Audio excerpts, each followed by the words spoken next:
Today I'm going to be coloring some Pokemon fusions. In this video there's 2 of them, but in the future I'm planning to do a couple more. I'm also planning on doing some different things like Pokemon Sweet version or even type changing. I think I'll be doing some soon, except the format won't be the same. This one's kind of in the form of a reference sheet, and I don't think that'll work very well if I continue to do this, so I'll probably do a separate Pokemon, put them together in a video. In the meantime, feel free to create your own with the links I provided in the description. The way I've organized these reference sheet is normal form, shiny form, and then later in the video I write down their typing and stuff like that. In order to do this, I began designing a mixture of the two and inking it. However, you gotta pick 2 Pokemon to do it right. In this case, my decision was made through a generator and some of my own ideas. The generator settings I used was narrowing the result to 2 and the typing to Fairy and Electric. I decided to use both Pokemon colors as well as, when I had my choices to use them, I decided to use both Pokemon colors. When I was sketching, I tried to keep in mind to take features from both of them. In Ribomki's case, you have Klefki's gem and keys and the colors from the keys. The scarf on Ribomki. I then chose the typing by keeping the original group typing, Fairy, and figured in this form Ribomki would gain a psychic power.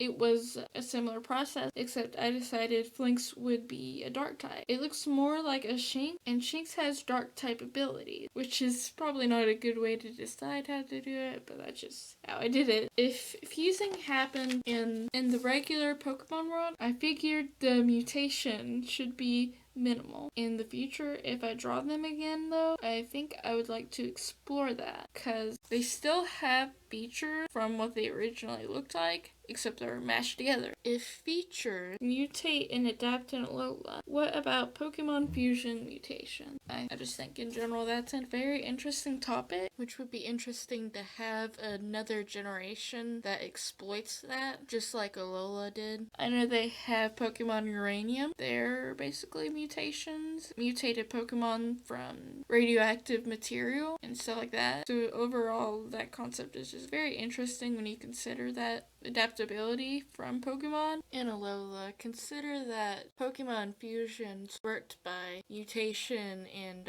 radioactivity. And I think that would be a really interesting concept to work with. Just like Pokemon Uranium, the key to fusion would be within radioactive material. And there could be Pokemon that are barely mutated together and Pokemon that are very much mutated together. And you just put those together in that concept, and it just seems like an interesting idea. I should probably talk about the coloring a little. I didn't really do much with the coloring on this one, considering that it would be like a reference sheet, but I did decide to turn the line art a different color at this point, and I think it came out a lot better changing the line art a little bit. I did add little heart blushies. I wrote in cursive, but I think anytime I do a reference sheet from now on, I should probably write in print, just because it's more legible. I can write pretty legible in cursive, but I don't know if anybody else could read it that very well, so next time I'll probably change that. I did want to announce that I've finally gotten a job. I know I spoke before about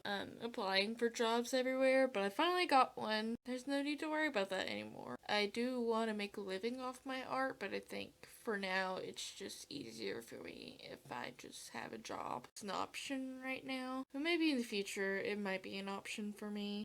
I do want to say that videos will be the same, since obviously you'll be seeing this video in the month of May. I do have a couple of video series planned that I want to work on and add to my schedule, but I'm not sure how possible that will be right now, and I'm still trying to adjust the kinks and the ideas and stuff like that. I also will have a sketchbook tour up soon, so expect that. I have like 9 pages left or something like that, but I do plan to always have a video up on Friday and Saturday. I hope you enjoyed this video, and I'll see you next time.